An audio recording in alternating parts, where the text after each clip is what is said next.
Hi guys, good evening. Welcome back once again to the EdWord. I'm your host Eddie, and in tonight's video I will be discussing what I thought of that heavy episode of AMC's Fear the Walking Dead, which premiered earlier tonight on AMC.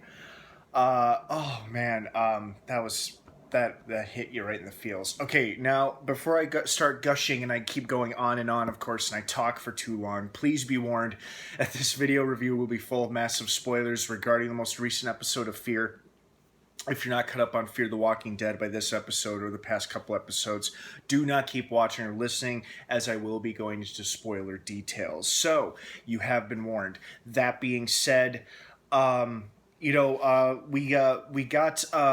sort of got the reunion we were hoping to see, but obviously it did not turn out the way we wanted it to. I was so nervous this was going to happen because in last week's episode, Ophelia and Crazy Dog, or Mad Dog, are in the air duct. And when the walker falls from the fan that's blocking the fan, it falls, and when it lands on her, it looks like its head went right here on her shoulder. But we didn't get a clear answer if she was bitten or not. And then during the rest of the episode, we don't really know if she's bitten. But then we did see a few things, like when Madison revealed to her, your dad's still alive, she started to break down in this emotional sobbing breakdown. And then Walker and Crazy Dog kind of gave each other like a knowing look, like she's been bit or she's going to turn or something. So that immediately was like a red flag to me. My antenna went up like, uh-oh, she's been potentially bitten. And sure enough, the opening scene of tonight's episode confirmed that. And I was like, oh no. Oh, no. Oh, poor Ophelia. Damn. It's like, well, maybe she'll live long enough to reunite with her dad. But nope. Oh, and she dies just a second or a few seconds right before he walks into the scene. Oh, man. That was hard. That was, I felt so bad for Daniel. God, the poor guy. And you know what? This might have been one of the few moments in the whole series where he's been truly emotional, or at least like an emotional wreck, because he's a fairly well kept together guy for the most part. Like, he knows how to keep his composure, but he just lost it. And I probably would have too. I mean, if I had seen, like, I don't have a daughter, but if I had seen my daughter or someone I love die a few seconds right before I got there, that would hit me pretty hard too. I mean, oh, poor Daniel, poor Daniel. It was just sad. It was just very, very sad. So not only was this a bit of a heavy felt episode, but this episode also reminded us that old habits are hard to break. Nick went back to popping pills. Strand went back to making deals behind the scenes without telling any of his allies, which is too bad because I kind of thought he had moved past this kind of thing since Madison saved him a few episodes ago, paid off his debt, and then Strand even said that he wants to see his friends happy or something, so he was like, and he helped her get water from the dam. And maybe he's got some motive that we don't know about yet, so maybe we shouldn't judge too quickly. But Strand is what he is, and trying to be the silver-tongued devil who makes deals is who he is. So I guess we can't really blame him for it. But I'm not swearing him off altogether. I was just like, oh shoot, Strand is going back to making deals. But then again, we don't know what his end game is, so we'll just have to wait for the season finale next week. And then Nick goes back to popping pills, and he had been clean for so long. This was like the worst relapse ever. And then to get his rocks off, he and Troy get high off of, like, what, a brainstem? Like animal brainstems, or the nucleus from the brainstem? I'm like, ew. It's like 100% pure adrenaline. Now, at first, I thought the guy made it sound like it was brainstem from a walker, from a recently deceased human. And I thought, well, if they eat that, aren't they going to turn, or at least aren't they going to get sick? But then I think it was made clear that they were animal parts, not human parts. And even if they were human parts, that would also be disgusting and cannibalistic.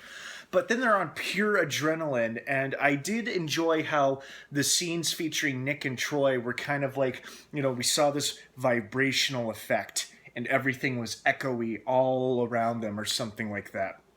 And so I thought that part was kind of cool. But at the same time, I just couldn't help but feel just disappointed in Nick. Like, damn it, Nick, really? You went back to popping pills after being clean for this whole time. You go back to popping pills, you're doing shots of tequila, and now you're making... It was funny to see him kind of trip out Troy because, you know, Troy is usually the crazy, insane one between the two. But I thought it was funny how Nick kind of reversed that by being high on adrenaline, killing that walker, and then smearing its blood on himself and on Troy. And Troy was kind of the panicked, nervous one. He's like, Nick, Nick, Nick, the whole time, which I thought was kind of funny, an interesting reversal of roles, so to speak. So I thought that was pretty funny.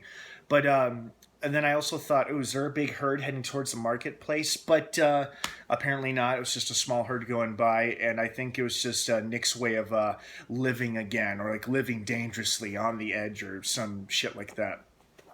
But you know, despite the crazy antics of Troy and Nick, this episode was I felt was very heavy because we all wanted to see Ophelia live just long enough to say at least goodbye or I love you, Dad, to Daniel, and then that didn't happen. And I think it's because that it didn't happen, it just hit us that much harder. And of course, we just felt so bad for Daniel, just so bad for Daniel, the poor guy. I mean, ouch, to lose someone you love that quickly, right when you've been told, oh, they're alive. You know, it was almost as bad as a few seasons ago when, spoiler alert for The Walking Dead, by the way, back in season 5 when Maggie was told, oh, Beth is alive in a hospital in Atlanta, and at the end of the episode, Daryl brings out her lifeless body and Maggie just breaks down. You know, that's what like this episode was like tonight. It reminded me of that. I'm like, oh, this is so sad. And it was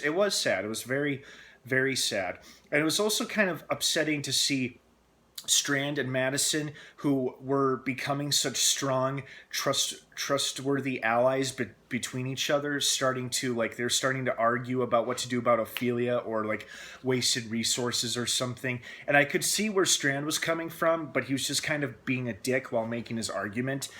But I don't think he was necessarily trying to be a dick. I think he was just being really passionate about it, where Madison was more like, no, we're going to make her comfortable as we can and make her and keep her alive long enough for her dad to see her. And he was also worrying about the deal that was going to fall through with the damn people. So that's probably why he went to the head of the post-apocalyptic marketplace, Proctor John, or John Proctor, or something like that. But I am very, very interested and very excited for next week's episode, which will be the 2-hour season finale of Fear the Walking Dead.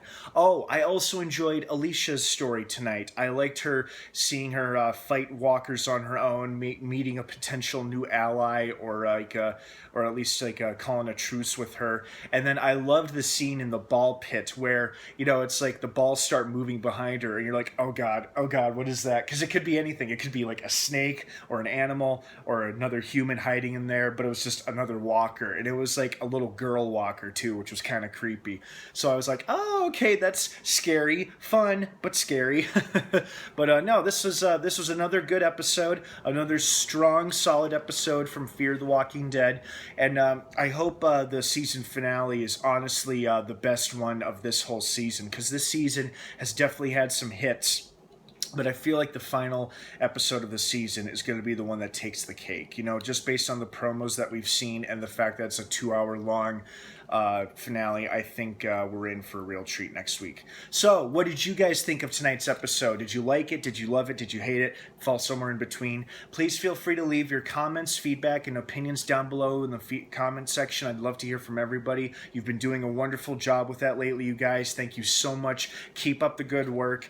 And also, don't forget to subscribe to this channel for next week's episode review for the season finale of Fear the Walking Dead, which debuts next Sunday night on AMC. All right, guys, have a great rest of the night. Thanks for stopping by. And of course, until next time, may the Force be with you.